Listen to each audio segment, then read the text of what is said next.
பொன்னி பச்சரிசியில் சக்கரை பொங்கல் செய்யலாம். பச்சரிசி எடுத்திருக்கேன், 1/2 கிலோ பச்சரிசி எடுத்திருக்கேன், 200 கிராம் சிறுபருப்பு எடுத்திருக்கேன். ரெண்டுத்தையும் நல்லா வாஷ் பண்ணி ஊற வச்சுக்கலாம்.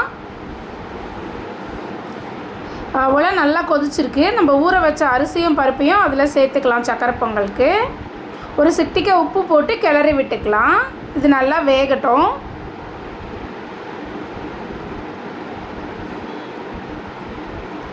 நல்லா வெந்து வந்திருக்குமா, இன்னும் கொஞ்சம் நேரம் இருக்கட்டும். இந்த தண்ணி கொஞ்சம் வத்தட்டும்.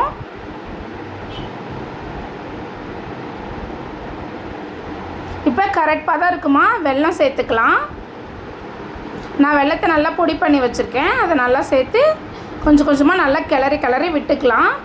அடி வரையும் கிளறலாம், ஏன்னா வெல்லம் போட்டால் கொஞ்சம் அடி பிடிக்கிற மாதிரி தெரியும். அதனால நல்லா கிளறி விட்டுக்கலாம். அரிசியும் பருப்பும் சேர்த்து 700 கிராமுக்கு நான் 1 கிலோ வெல்லம் எடுத்துருக்கேம்மா. நல்லா கிளறியாச்சுமா. இப்போ ஒரு பேன் வச்சு எண்ணெயும் நெய்யையும் சேர்த்துக்கலாம்.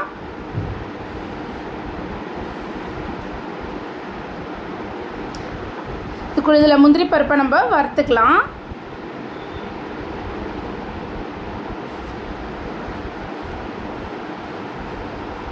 திராட்சையும் சேர்த்து வறுத்துக்கலாம்டா.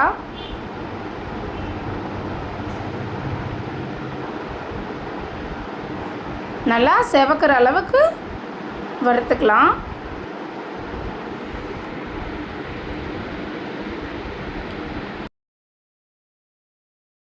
இப்போ சக்கரை பொங்கலில் ஏலக்காய் தூள் சேர்த்துக்கலாம். கொஞ்சமாக நான் பச்சை கற்பூரம் தூள் பண்ணி வச்சுருக்கேன், கொஞ்சமாக ஒரு சிட்டிகை போல் அதையும் சேர்த்துக்கலாம்.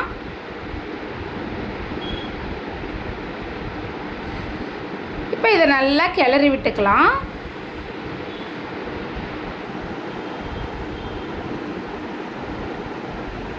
ஏலக்காய் தூளும் பச்சை கற்பூரமும் நல்லா இதில் மிக்ஸ் ஆகிற அளவுக்கு சக்கரை பொங்கலை நல்லா மிக்ஸ் பண்ணிக்கலாம்.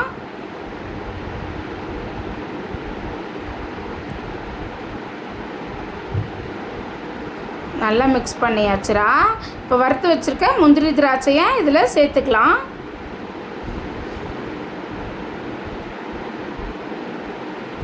இதையும் நல்லா கிளறி விட்டுக்கலாம்.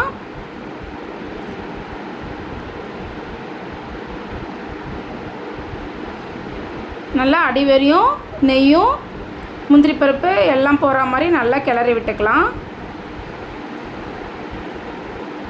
அவ்வளோதாண்டா சக்கரை பொங்கல். நீங்களும் செஞ்சு பாருங்கள், எப்படி இருந்துச்சுன்னு சொல்லுங்கள். நான் சங்கடாசக்தி விநாயகருக்கு பிரசாதமாக இதை செஞ்சுருக்கேன்டா. நீங்களும் செய்யுங்க, எப்படி இருந்துச்சுன்னு ஷேர் பண்ணுங்கள்.